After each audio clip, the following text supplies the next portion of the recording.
रात का समय था, बारिश हो रही थी और ठंडी हवा ट्रेन के अंदर तक महसूस हो रही थी। आरती, जो ऑफिस से लौट रही थी, स्टेशन पर खड़ी ट्रेन का इंतजार कर रही थी। उसे घर जल्दी पहुंचना था, लेकिन वह डरी हुई थी। पिछले महीने में कई महिलाओं के साथ चलती ट्रेन में भयानक घटनाएं हुई थीं। ट्रेन आई और वह जल्दी से खाली बोगी में चढ़ गई। अंदर बोगी लगभग खाली थी, बस कुछ लोग अपनी सीट पर बैठे सो रहे थे। आरती खिड़की के पास बैठ गई। उसने खिड़की से बाहर झांक कर देखा। हर तरफ अंधेरा था।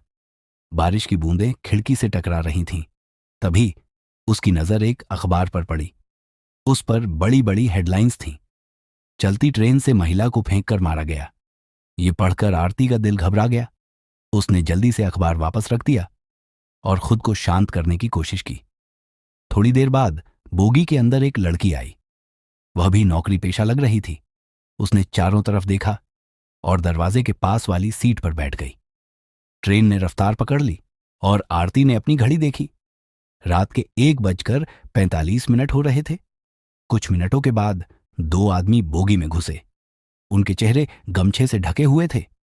आरती ने महसूस किया कि कुछ गलत है। दोनों आदमी धीरे धीरे दरवाजे के पास वाली लड़की की ओर बढ़ने लगे। एक आदमी ने लड़की का हाथ पकड़ लिया। लड़की मदद के लिए चिल्लाने लगी, लेकिन ट्रेन की आवाज के कारण उसकी आवाज किसी तक नहीं पहुंच रही थी। आरती डर गई। उसने सोचा कि उसे कुछ करना चाहिए। आरती ने हिम्मत जुटाकर चिल्लाया, उसे छोड़ दो। लेकिन वे लोग नहीं रुके। तभी अचानक एक पुलिस वाला बोगी में दाखिल हुआ। उसने जोर से कहा, रुको, पुलिस। पुलिस वाले ने दोनों आदमियों को पकड़ लिया। लड़की रोने लगी। पुलिस वाले ने कहा, तुम ठीक हो? लड़की ने सिर हिलाकर कहा, हां। कुछ देर बाद ट्रेन अगले स्टेशन पर रुकी। वहां और पुलिस वाले इंतजार कर रहे थे। उन्होंने दोनों आदमियों को गिरफ्तार कर लिया। आरती ने राहत की सांस ली। उसने महसूस किया कि आज उसने डर पर जीत पाई है। अगर आपको यह कहानी अच्छी लगी हो तो हमें सब्सक्राइब करें, बेल आइकॉन दबाना ना भूलें।